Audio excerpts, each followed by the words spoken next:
Both Tim McCreadie and Hudson O'Neal have responded or made comments regarding the contact between the two at the end of tonight's race at Cedar Lake, the first night of the USA Nationals with the World of Outlaws late models. Hudson O'Neal, in fact, put the blame on himself. Roll this up over at stockcarreport.com. You can find the link in the description below. And here is what happened following a caution for Garrett Smith with 2 laps to go. O'Neal got a huge run ripping the top of turns 1 and 2. He drew side by side with McCreadie going into turn 3. However, as he brought his car down in an attempt to take the bottom from McCreadie, he made contact with McCreadie's right front. The contact sent McCreadie sideways, but he was able to gather it back up in the middle of 3 and 4.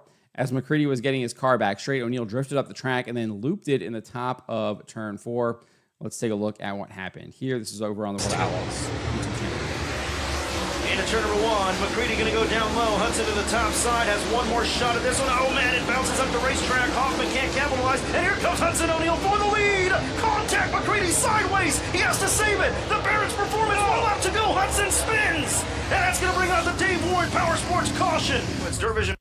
So just an absolute brilliant job there by Tim McCreadie to be able to gather it back up. Unfortunately, Hudson drifted up the track there and then looped it, and that would bring out another caution. And I think they said that he decided to just call it a night at that point. McCreadie would go on to beat Nick Hoffman and Chris Madden and take home the victory. And in victory lane, he addressed the contact with Hudson O'Neal. And he said this: Hudson almost pulled my pants down on that last restart. I should have known better to roll the middle or going on the top. Once we packed the crumbs down for a few laps, it's going to be fast. I went into 1 and kind of parked too hard.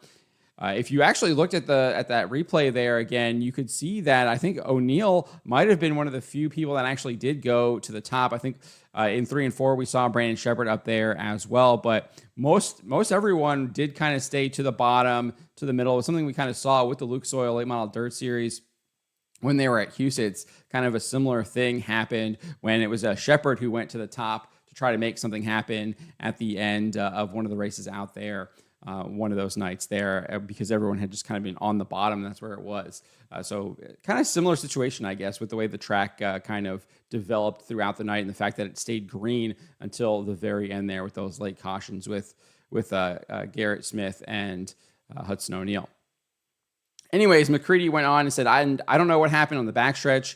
I didn't really do nothing any different than I've been doing. He just happened to clip me with, I think his wheel or something, but it stretched the wheel right out of my hand. I thought I was going to spin out down there. I got lucky and hung on to it. Yeah, I think Hudson thought he might have been able to clear him right there, and he didn't, right? He just barely clipped Tim McCreadie there and then almost spun McCreadie out. McCreadie able to do a whale of a job saving it. Just fantastic job there by Tim McCreadie. And then obviously that contact sent Hudson up the track, and then he would spin out too. This is his explanation. He posted this over on Facebook.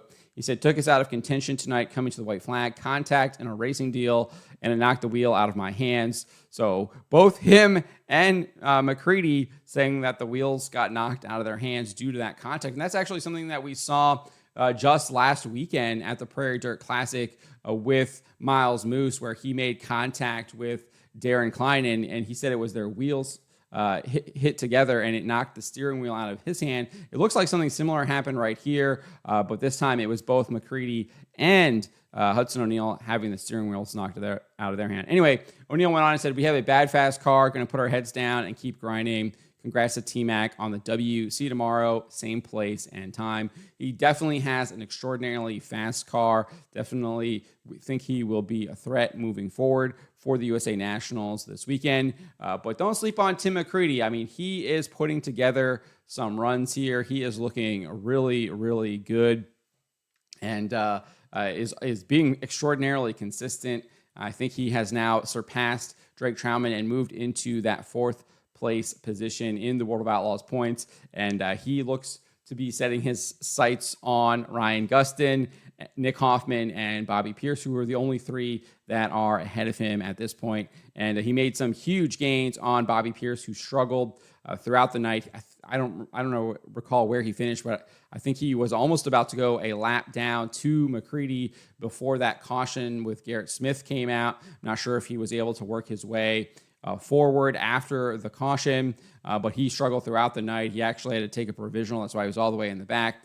And they reported in the late night show, Ashton Smith was down there talking to the Bobby Pierce crew and team, and they had broke a spindle, and that clearly, obviously, had some issues with the car still, where it was not right, just didn't have the speed that you expect from Bobby Pierce and his team. So I'm sure that they will be making some repairs. Probably going to be a long night for them, but they'll look for them to recover. But it allowed Nick Hoffman, Tim McCreadie to make huge gains, given the fact that obviously McCreadie won and Nick Hoffman finished in second. But let me know what you guys make of what Hudson O'Neal had to say here and what Tim McCreadie had to say about the contact there with 2 laps to go going into turn 3. Let me know in the comments below.